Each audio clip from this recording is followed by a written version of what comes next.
Alright, what's up guys? Welcome back to game 3. We are looking at the lower bracket finals. I say that it's because whoever wins this will be proceeding on to the grand finals against Asterix in a best of 3 to determine who is going to be the representatives of this particular qualifiers. It's quite a mouthful, but that being said, we are ready to load into game soon, I believe, and actually we're halfway through picking bands.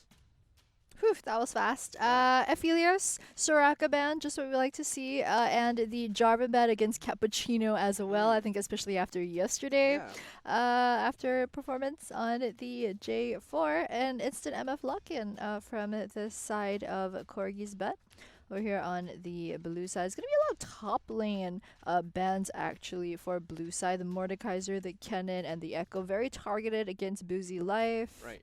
Not only that, they did leave the set out, so there actually, there are still options available on the top side. I do want to see them lock in the Rumble here, though, because they do have the Sejuani, they do have the Misfortune, so two very big key AoE control tools. The Rumble is just going to supplement that even more. Yeah, I'm actually a bit surprised that we haven't seen more Sejuani in the last 2 days, just because Sejuani has been a pretty popular pickup over in pretty much every league in the last few patches, but it's been left open in a lot of drafts, so we have been seeing a lot of the FSL teams choose to go for something else. Olaf? This champion is really hit or miss. Like, either you snowball early and just run down the backline, otherwise you don't do anything. Yeah. You have to play like Dr. Olaf or you buy Redemption.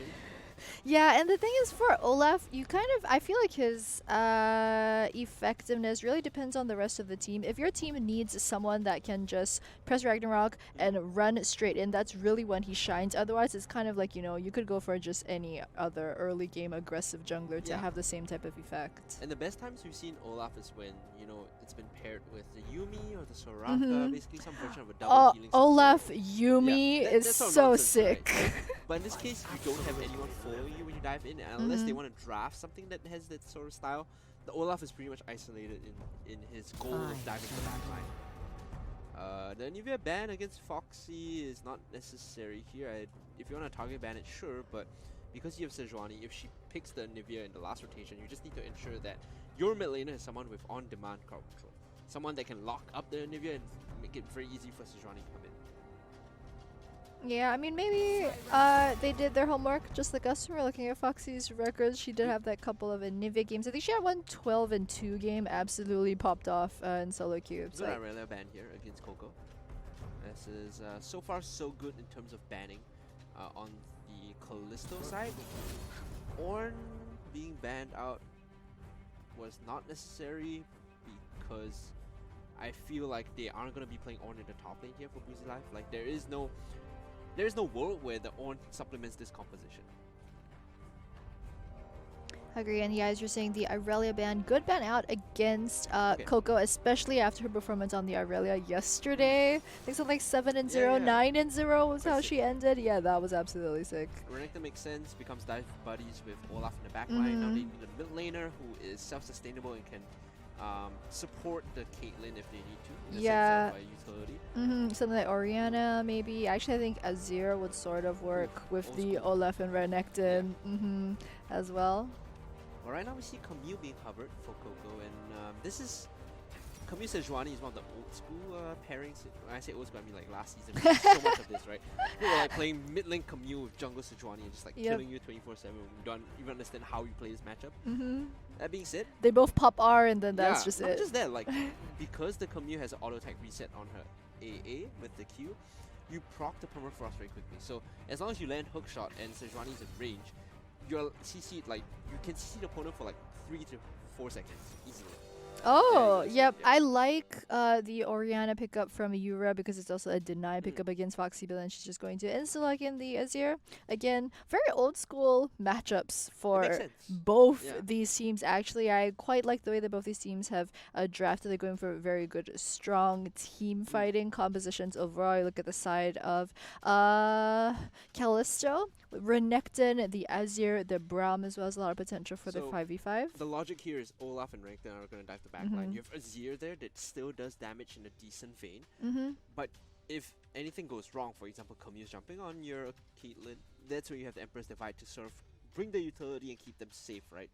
And I think there was a patch change to Azir this particular 10.3, where your width of the Emperor's Divide got bigger. So it basically provides a lot more protection for the backline. Yeah, I think the buffs on 10.3 for Azir were the upped his mana from 438 to 480. That's Like, what was, but it was always kind of a problem Yeah. for Azir, especially if you're using your soldiers in the lane. That is nice, that little tweak. But yeah, we're talking about the R wall length. He does have more space for those soldiers. I think it went up from 5, 6, 7 to 6, 7, and 8 for the width.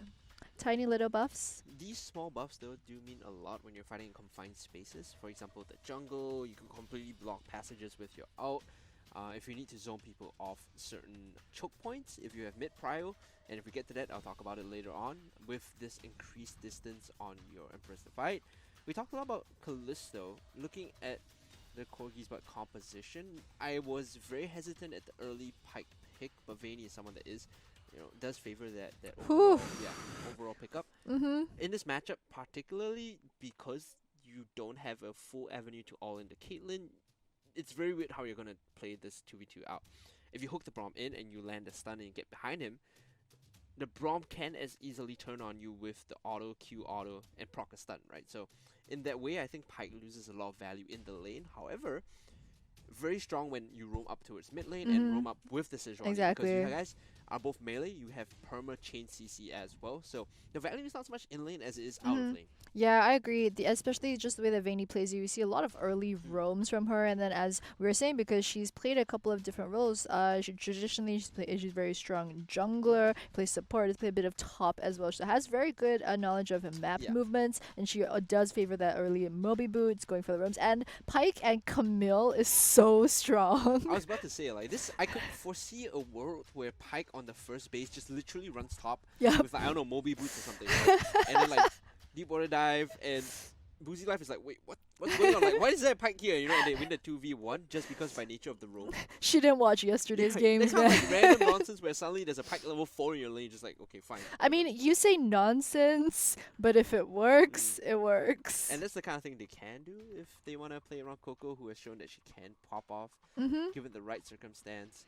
Exactly. Like, just a bit of background. The Corgi's butt, if you guys don't recognize the name of the team, it's because a couple of players previously played for Team Hanami.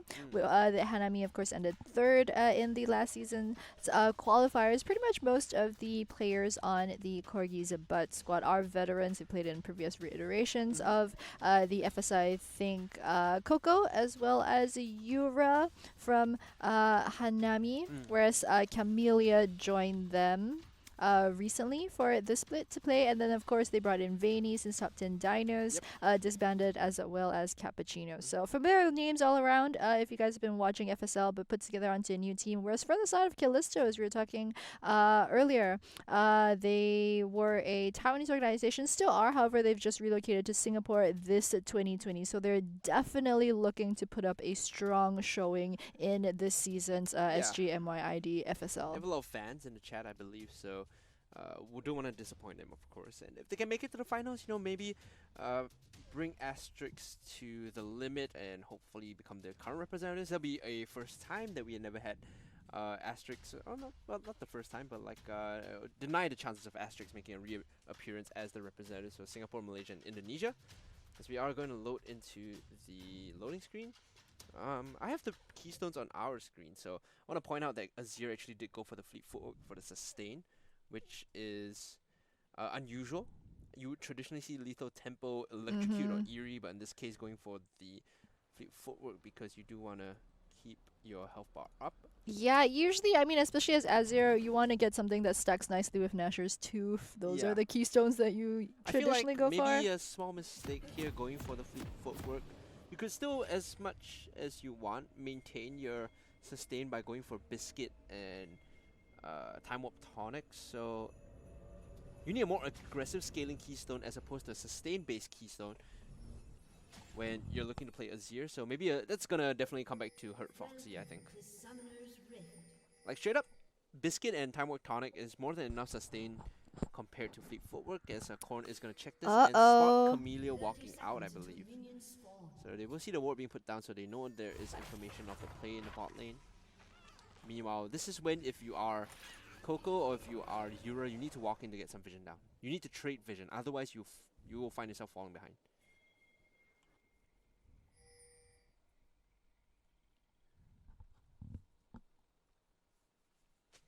Yep, so... Only one ward in the river? Really? Okay, I'll take it. And I think they had the ward there before they spotted out. Yeah, before they spotted out Callisto in bot as well. But past that, little 5-man over the bottom side looks like it's going to be a fairly standard start. Boozy Life just gonna pop a ward. Maximum at the 121 second mark. Drop the ward. Head towards top.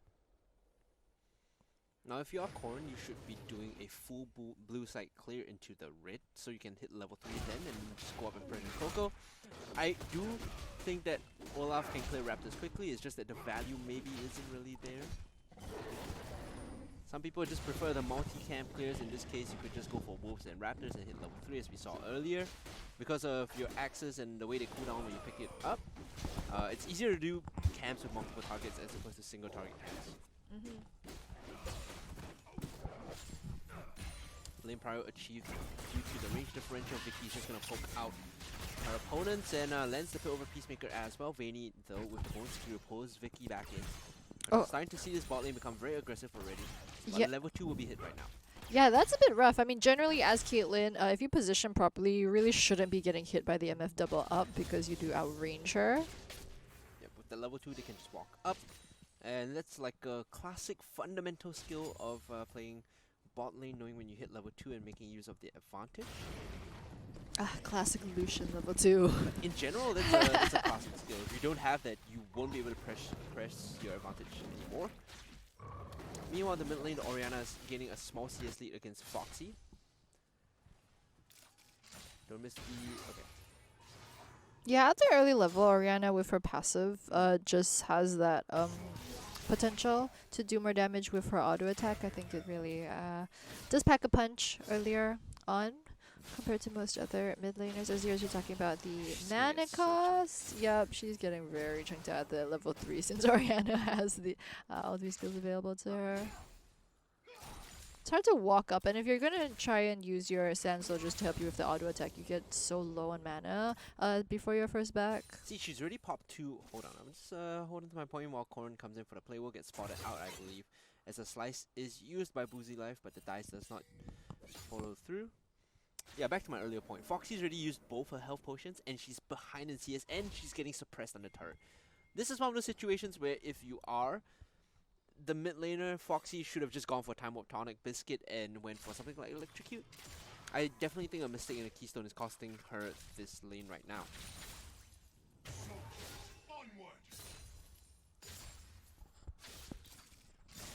So Johnny looked to be going into the bottom side river, possibly getting this Scuttle Crab. Yep. She gets full. They did Vayne roaming up towards this river right now. Probably going to drop some vision. Going to find out Corn here, though. Corn popping the Scarring Plant. Vayne with the Water Walk. She needs to put that, yeah, so the ward over the wall gives them 2 things. First, it tells them whenever Olaf is pathing towards the bot Scuttle Crab or Crom, which is still a high value-ish unit. In addition, also gives them information of if anyone wants to make any further moves down, like for example if Azir is roaming. But the control ward is going to deny all that, so completely forget my point. Doesn't matter anyway. Corn's one step ahead of you. It's like, yeah, I know all the good things that Hungry's talking about. I'm just going to deny that with that one word. They've got our cast open on a different window. I hope not, like... and they're like, oh, Vayne's in the river? Grasp of the Undying here for the Camille, though, means that she's going to be taking these trades in a very advantageous manner. Absolutely no concern with having to sustain herself because she's smart. This is like the professional level mastery or keystone being taken. Time Warp Tonic and Biscuit.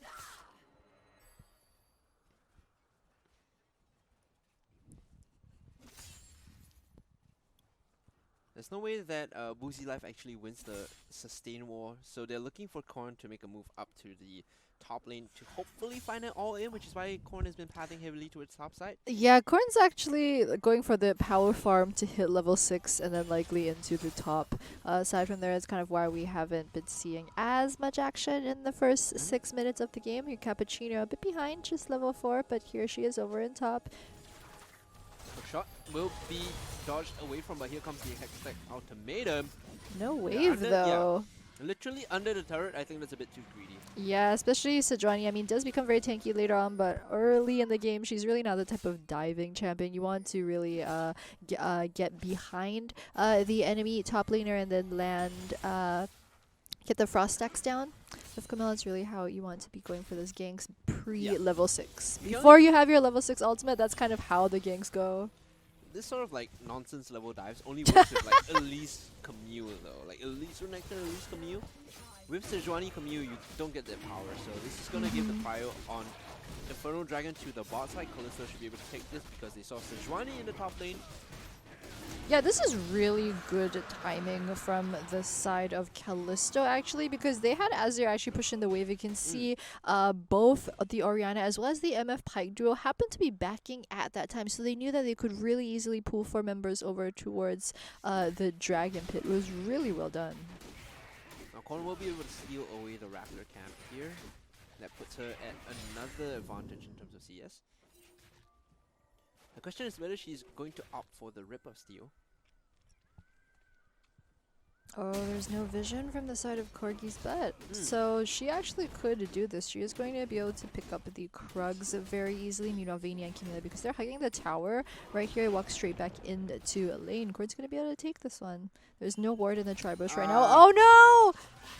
Has to flash away from the Bone Skewer, and my earlier point of why I said is because they changed the EXP now. You have to take the full Krug camp to actually get any value.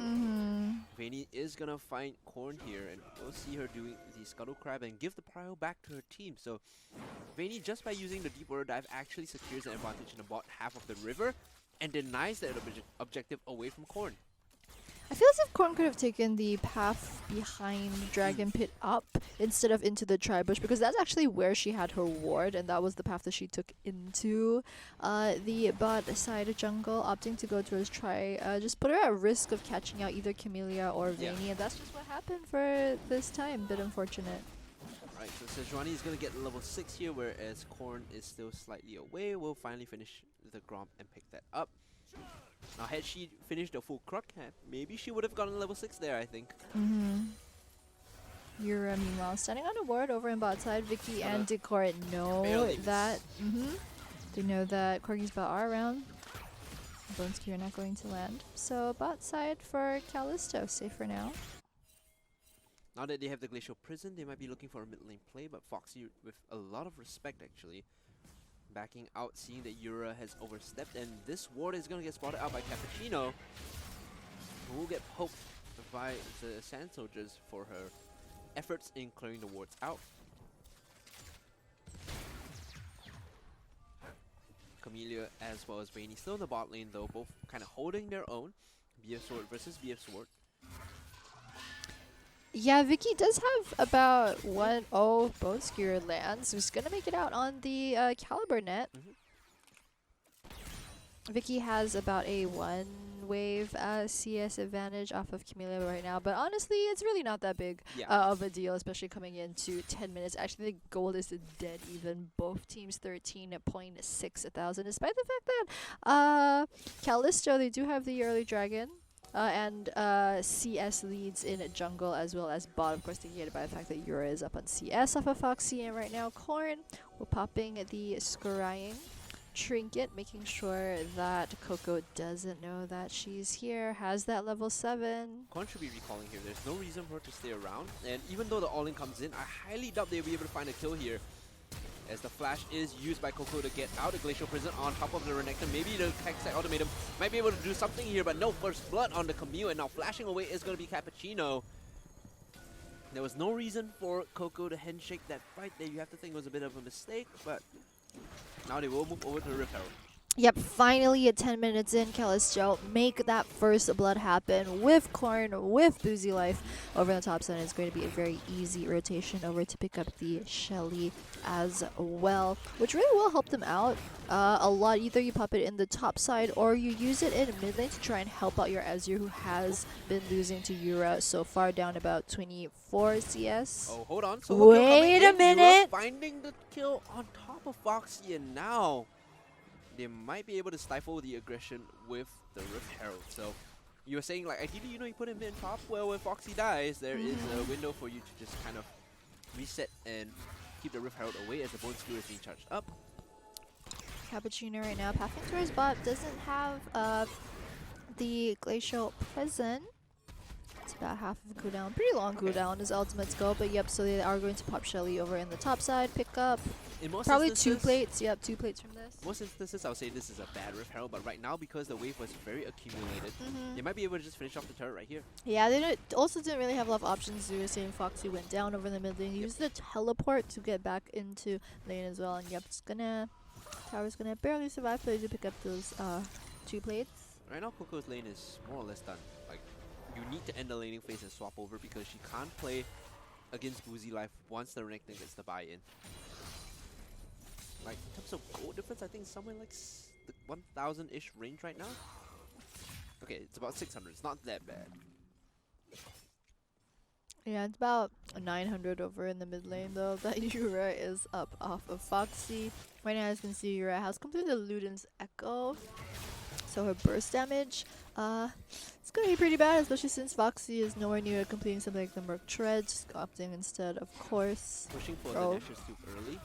Bone Skewer, though, is going to be thrown out, and we're with Decor, so unfortunately not connecting with the Braum means that it cannot chase down onto that, but the Ocean Dragon has been started up, the X thrown by Korn onto the objective.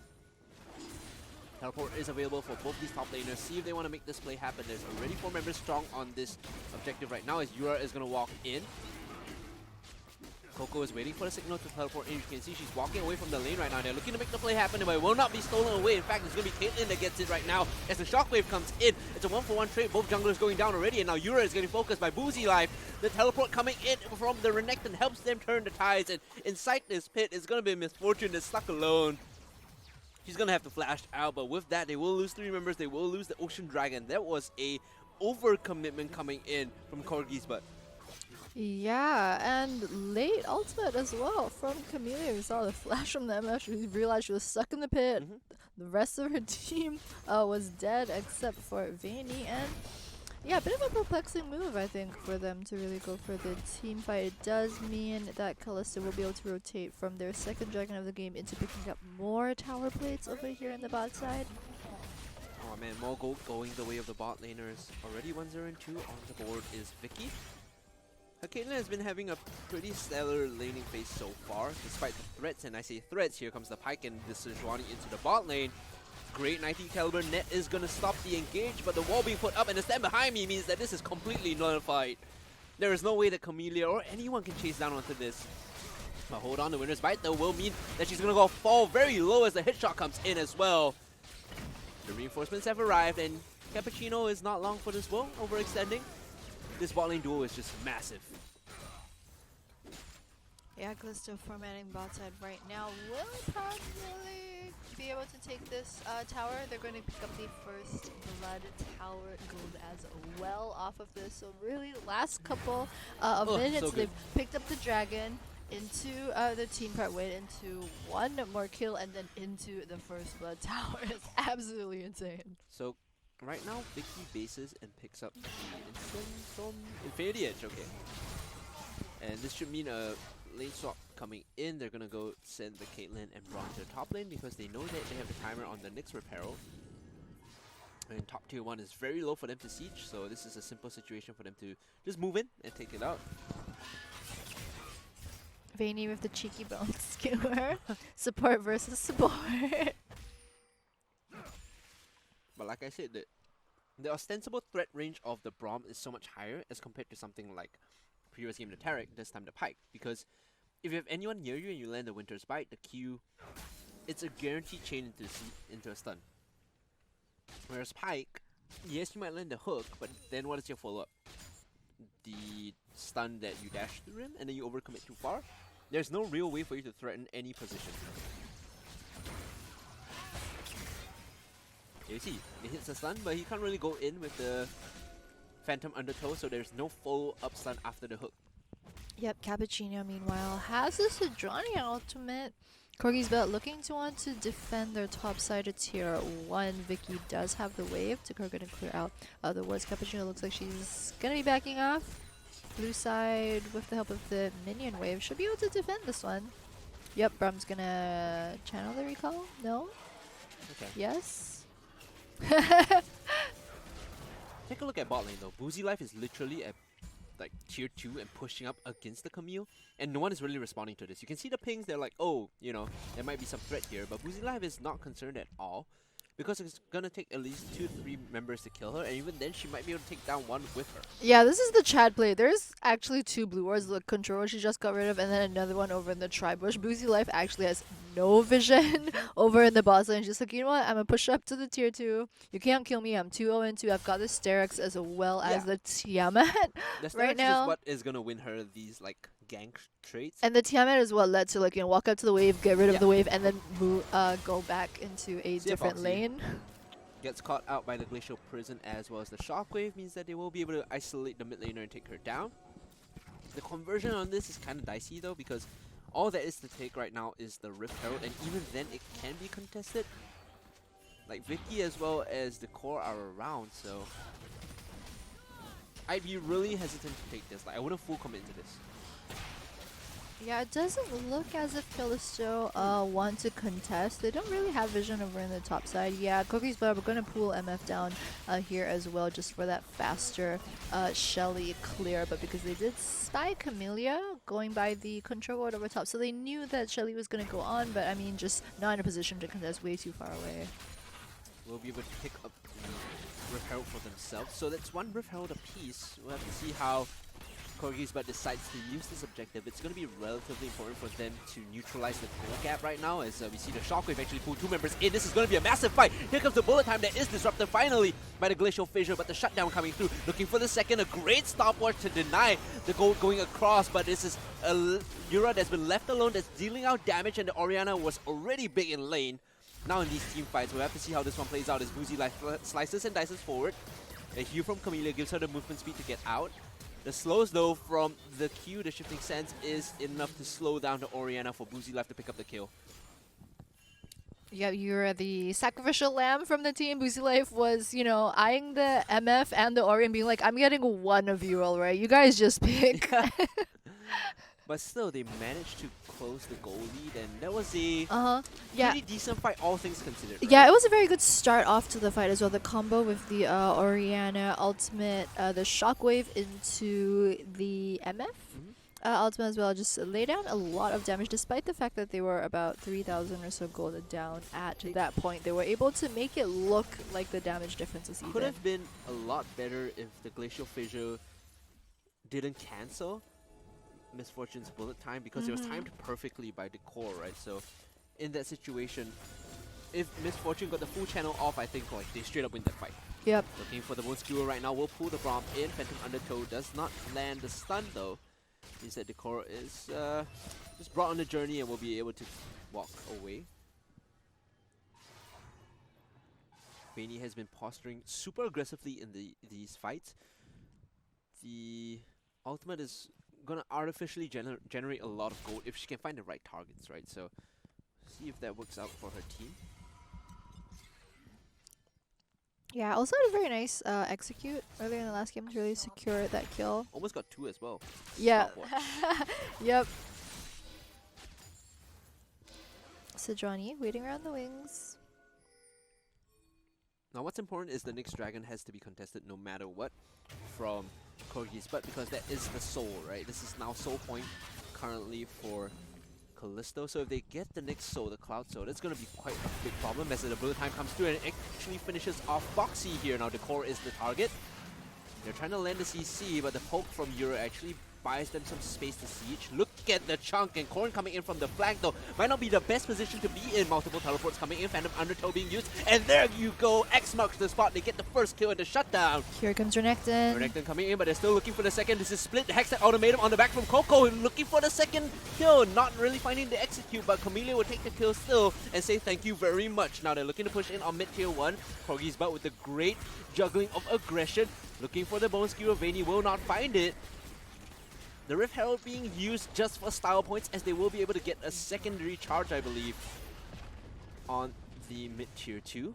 A bit of a mechanic there. But it's fine. She's probably going to get the charge, and they probably will be able to finish off this turret as well. Yep, it took a while, but Shelly got there. She's slow, but she got the spirit. She's trying her best. The team fight was juggled extremely well by Corgi's butt, and now the goal lead, in fact, has been reversed. It's 700 in favor of the blue team, whereas a couple of moments ago it was like, you know, they were down 3k. The power of the Orianna as well as the Misfortune we're talking about earlier. Sejuani, Ori, and MF space control is just so scary, even in these wide open spaces. Yeah, the space control was done very well. You saw Vayne, after she managed to get the execute onto Olaf, that was more or less the point when the Renekton came in. I think it was very hard for Callisto to figure out that team fight. They didn't really have a 5-man situation going on. And that team fight, you saw once Boozy Live showed up, Corn was dead, 2 members of her team was low. That is not the point that you slice and dice back in as a Renekton. And Boozy Live knew it as well. She was just kind of like, okay, we're just going to retreat. We're just going to cut our losses. The legendary flanking Olaf is not what you want to see, because halfway through 4 members realize, oh, it's just an Olaf and it's, you know, Corn isn't fed. We can just turn around and kill him. Usually you want to see the, you know, the flanking Renekton. That's what sort of makes you quick in your boots, but not the Olaf.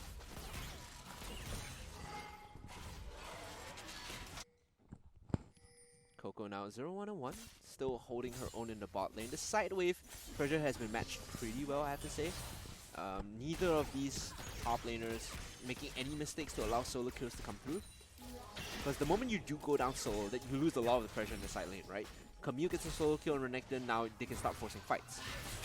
Hold on, pulling into Azir.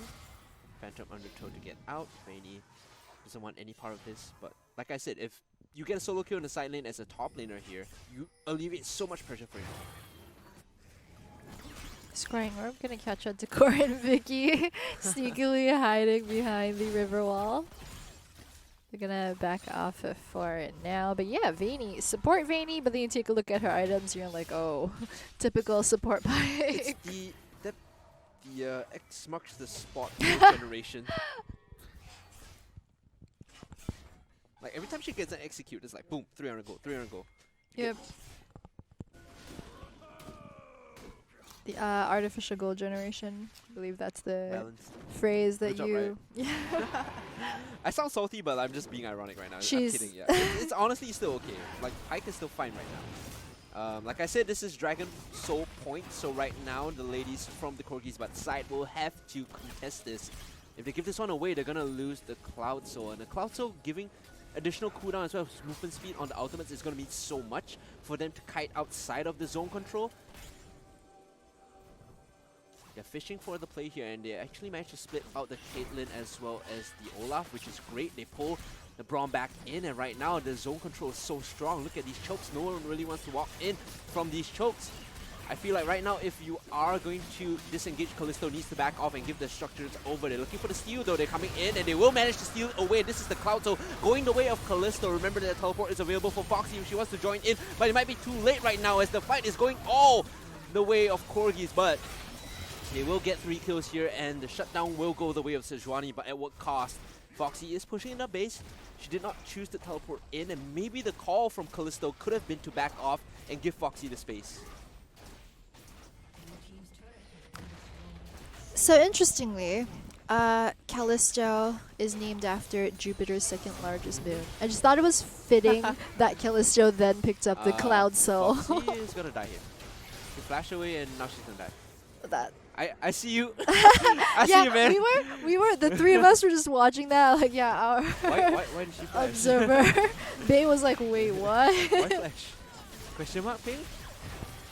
Now, because of that bad fight, I think the miscommunication is going to result in this Baron going the way of Corgi's butt. And so far, the game has been at a pretty even pace, back and forth. But now, 3K is the goal, the most definitive lead that Corgi's butt has gotten so far this game.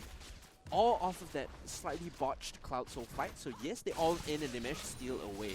But they will now lose Baron, and they will lose a lot of the prio in the side lanes, because now Camille versus Renekton not so even anymore. Exactly, Corgi's butt really showing up where it counts in the last 5 minutes of the game. Corrin, Vicky, and Dekar, however, are going to pick up the mid-side tier 1. Finally goes down to almost 26 minutes in with the help of the AD carry. Vicky, of course, Vayne right now with the water walk.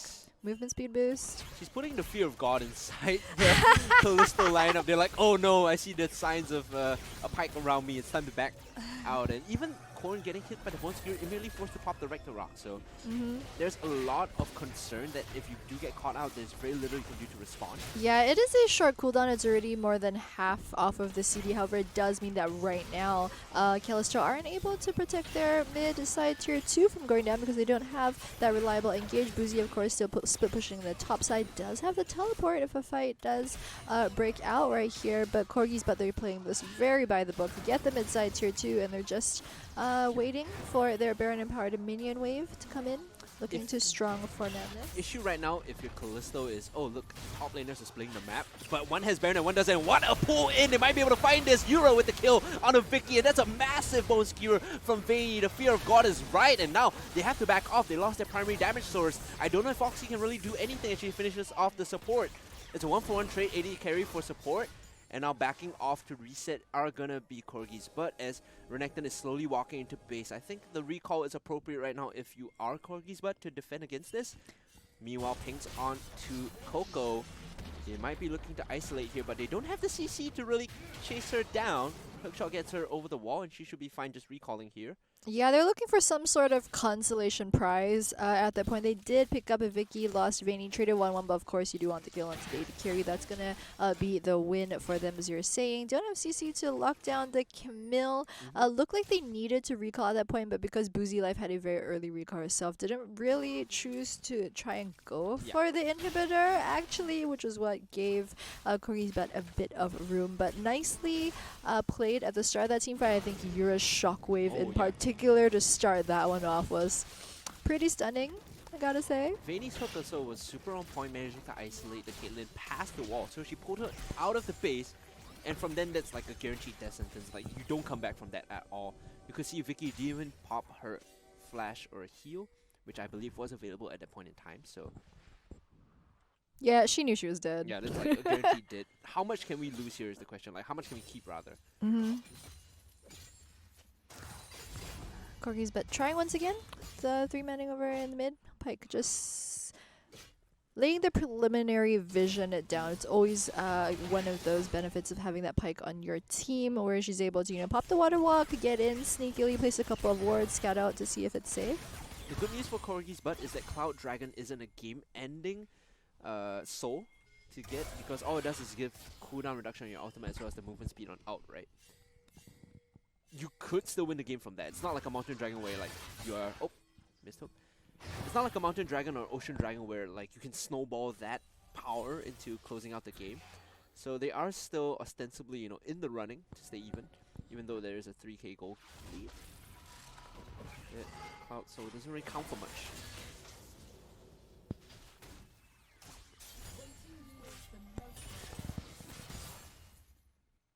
Level 17 to level 15.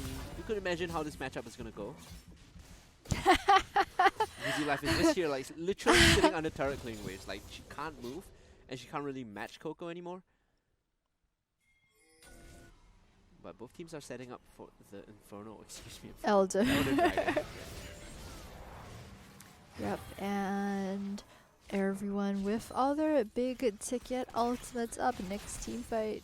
It's gonna be a banger, folks. Blue going over to Azier.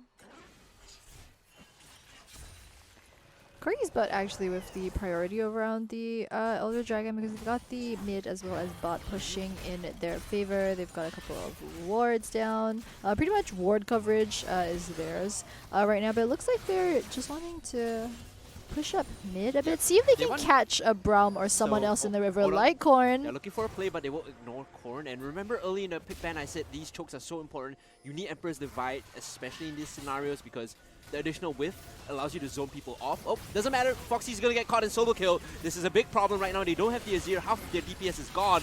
And this fight should go the way of Corgi's, but they managed to land the execution, but puts her into the GA, and with the bullet time being channeled, you have to think this is done. Vayne finds the kill on Korn, not with the ultimate, but the Elder Dragon should be going the way of Corgis, but a great solo kill coming from Euron to Foxy allows them to pick up that play. Yeah, very good rotation from the side of Corgis, but it all started out with them catching out Corn in the bot side jungle, just purely off of the excellent vision coverage that they had over off of CALLISTO. And at that point in time, CALLISTO, because yep, exactly. Looking for the play, they have the Hexa Ultimatum if they need it. Looking for the execute. Remember the Elder Dragon buff, once you are low enough on health, you get automatically killed off just like that. And baiting the play out, they will be able to trade 1-for-1 there. It's going to be Vayne for the top laner. Yeah, 31 minutes in, that's a 45-minute death timer on to the Renekton. Corgis are going to be able to get so much off of this right here. It doesn't look like they want to go towards Elder Dragon. They're instead going to go for the Baron instead. Would be a smart move. They already have all three lanes pushing in their favor. Probably just going to pick up the Baron, spread the buff onto the map, and then use that pushing power to close out the game. But it doesn't look like, yep, they're not going to be able to do it right now because 3 members from the side of CALLISTO shown up. Yeah, they didn't really have time to either pick up the Elder or the Baron at the point, since they only got 1 kill. There's this fear of Azir behind the pit because he can poke you through the wall. So if you commit to staying in the pit, you actually get chunked out quite badly. And in these confined areas, Renekton actually does excel pretty well also. So yeah, that was the only downside of catching out Foxy so early on. It meant that when they went for the team fight, yep, she was like about 20 seconds off of her death timer. Uh-oh, Vayne. Managed to get out with the Phantom Undertow. She was looking for the play on the Caitlyn. Will eventually be able to throw the ward over. And I think right now Vicky might have to be careful about her spacing. She's still fishing for it, and the Moonskier barely whiffs there. Yeah, Vayne's got the Hex Drinker pickup as well. It should let her stay alive a bit longer. I like how Foxy's like, okay, I'm not gonna stick around the corners anymore, because if Euro finds me, I'm gonna get solo killed. So what I'm doing now is I'm gonna play the side lane and then TP in to join you guys when I need to, as Baron falls very low right now. Foxy joins in the fight. It's down to slightly above 6k health, 5k, going further lower and lower. Smite is available for Corn, but you can see Corgi's about immediately peel off and focus the Olaf already. They're looking for the kill on the Olaf, and if they can find it, they could be able to pick up this Baron. The execution coming in, of course, and right now re-engaging is going to be the bullet time on the backline. It might just be able to find everyone here. The Shockwave being used by Yura, and there's the double kill. Possibly the triple for Foxy as she's walking away, and it's going to be Vicky that gives it up. They're chasing the last member of, oh, I say last. The only member left alive now is Foxy, and I think they're just going to walk this one in. Either that or try and give the Penta over to Coco. Right now she's got the Quadra. Let's go, time is ticking, guys. Tick, tick, tick. Oh! Give it over. Can she get it? She's actually going in range, and nope. No! It's going to be stolen away by Yura. Scumbag Yura! How could you? No Penta for you today, ma'am, as they look to take down the inhibitor. They don't really have enough minions to fully finish off the game. Yeah, they're really low right now, and Corn has respawned as well. They don't have Elder Dragon either. Oh no! This might be a small mistake. They will pick up the Olaf and will back off, so it's a small bonus before they depart. So thank you, Gift, for coming to the base. Man, they tried so hard to give Coco the Penta. They dove for that one. I feel like if they didn't die for that, they could have closed out the game, because they dove that. They took about 3 tower shots, and then they couldn't pick up the second Nexus tower. Right. That was close. But yeah, just a beautiful play coming out from the Corgis Bat squad. Once again, I'm just not too sold on this Olaf pick. I think Corrin hasn't had the best positioning. We saw just how split that fight was. And the thing with the CALLISTO lineup is you want to 5v5. You can't have your Olaf who is split off from the side of your team at the start. Is that you get a flank from Olaf and Renekton as dive buddies, and you exactly put Yura in a position where she doesn't feel comfortable throwing down the Shockwave in the middle of the fight, so she has to use it to protect herself. That's like the max value, right? You force Yura away. But because they're like not at that point, it's 2, 6, and 5 Olaf, doesn't have the kill potential, doesn't represent as much threat. Euro's like completely fine just standing and delivering damage. Yeah, Black Cleaver GA is a bit of a Meme build. not here, not there, piecemeal kind of build. I mean, she's behind in gold, so that's, you know, I mean, we're gonna cut her some slack. She's really able to. I would have loved to see Dr. Olaf though. Like the With redemption. the redemption. Maybe that allows you to sustain a bit more in team fights because no one else in your team is gonna buy the redemption. And right now, Boozy Life falling very low. Great Hex Ultimatum though will get caught by the damage from Vicky. Completely unnecessary. She was trying to style on her opponent, but with the rotation of the Caitlyn, they will be able to pick that one up. She was so far ahead. Bad idea, Jeans. Remember that this is a 4v5 and Korn does have the flash and does have the smite to finish this play if they need to. There is a ward inside the pit as well, and with the reckless swing, I think they might be able to steal this one away. So this is really bad idea, Jeans, at its finest. Eventually falling is going to be the Olaf who will be going up here. They might be able to steal this Baron away, and now they finish off the Baron, and with the bullet time in the back, they need to disengage here. There is no reason absolutely for Callisto to stay around because they've already stolen the Baron, but they're still looking for the further play on in Corgi's butt with what could possibly be a massive throw here if they look to retain their attention in this fight. Actually a disaster for Corgis, but not the best Baron play, I want to say, because their team can't shred Baron fast enough for them to make that play. Let me put that play in perspective, right? If all 5 of them just took their hands off the keyboard, it would have been a better play than finishing the Baron. Literally just that play. Oh no. Because you know, okay, by nature of it, Camille's dead. They have so families hungry. 4v5. I'm just going to go in and explain why this is a bad play. 4v5, your Camille is one of the strongest points of your team. You can't outsmite the damage coming in from the Olaf, who is doing true damage as well as smite available. And in a small pit, Azir locks you in. So you literally have no redeeming factors in the fight. Staying around is just a suicide attempt. Yeah, Camille gave up the 700 gold bounty that she actually had as well when she tried to 1v2 over in the bot lane. Just not the best decision making all right around. Now they're not in position. You can see Misfortune is still in the mid lane, so this is going to surely be the Elder Claim unless a miracle play comes in. I highly doubt so. It's going to be stolen, or rather confirmed by Korn, as Vayne did try to come in with the play there as well. Hookshot will bring Coco out. She is the Guardian's Angel, but if they do knock her down into the stasis, this fight is going to go very bad as the bullet time is going to be used to dissuade the aggression. Yeah, now with the Elder Dragon, things are looking a bit dicey for Corgis, but it went from, and you guys can see it on screen, my hand is really high in the air, from here down to all the way to the rock bottom. What is this called? Not stonks? Yeah, not stonks at all. Not what? Bohuat. Bohuat le. That was the meme that you sent me for Chinese New Year. Not what. Pushing in, the Caitlyn with the rapid fire cannon is going to chip this one away very quickly. Make it rain is negligible damage as the shockwave comes in. Can they find the confirmation though? As they look to all in, both the Braum as well as the Olaf. They isolate the Caitlyn and they might be able to find the kill here. If they can kill the Caitlyn, this is very good news for them. Camille finally managing to get the kills, and finally Coco as well popping off, managing to pick up Vicky there. Foxy all alone on the top side will be able to take the inhibitor. We've seen this before though. No base race please. This is not stonks, don't base race. Oh no. Foxy is just walking it in right now. They're going to send Euro back to defend. Okay, this is a little smarter coming in from Corgis, but if they can deflect Foxy's dead. the push coming in from... Oh! What? Execute! Hello?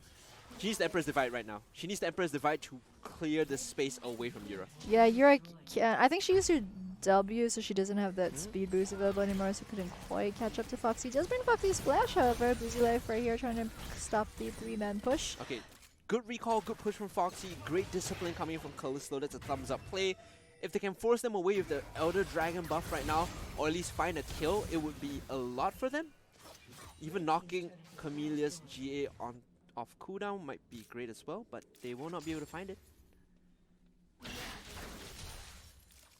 They need to replicate what they did in the previous fight. Coco isolates the Caitlyn, pops her like a pimple, and then everyone just front loads the damage onto the people running at them. I'm sorry, pops her like a what? Pimple, you know? That's what you do to pimples. Right? No, that's how you get scars. You don't. You want to leave them alone. What am I, a beautician?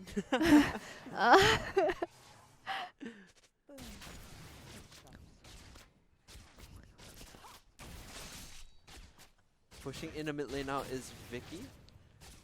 almost max build actually.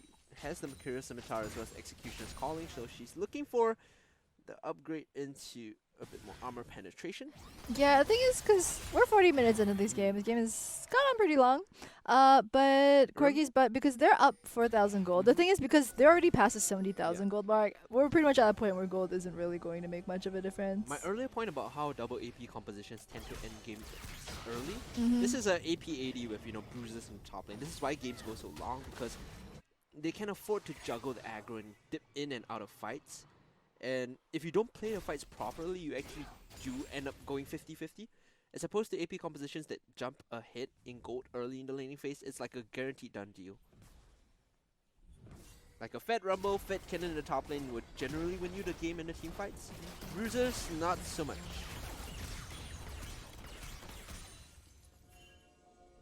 41 minutes in, the Baron should be spawning just before the Inferno, I believe. 1 minute on it and 2:17 on the not Inferno, Elder.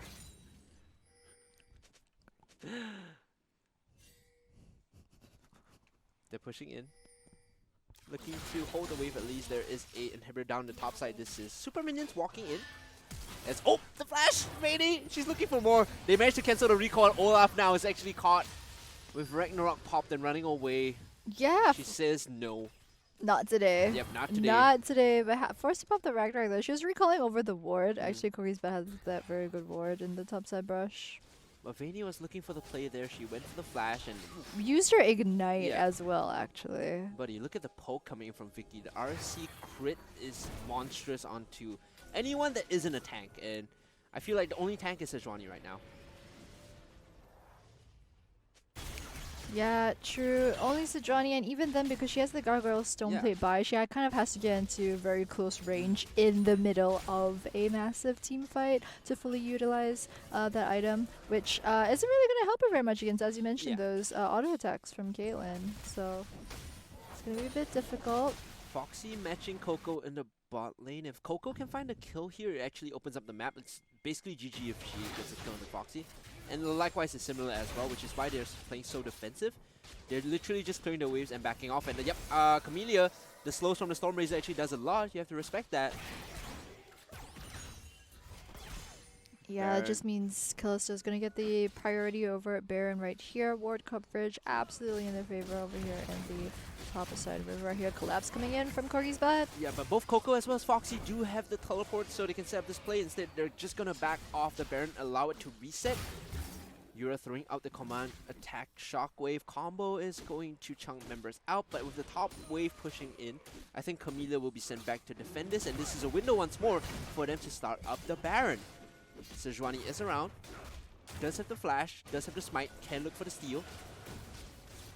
The question is whether they can get the timing right. Vayne is across the wall right now. She's looking, give them some vision and give them a bit more information.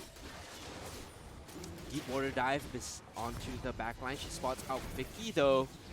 Baron is down to 7,000. Vayne has to be very careful. A good pullback in. The Olaf falling very low already. Remember that this is not Dr. Olaf. He's not very far ahead. As on the backline is Boozy Life that manages to isolate both Camellia and Yura, and the dive buddies coming in right now. You can see the zone is absolutely massive. Cappuccino now running away, and this is the prime Renekton play coming in. You make them feel so afraid they can't even get the shockwave off, and now you can possibly close out the game by just walking it in top.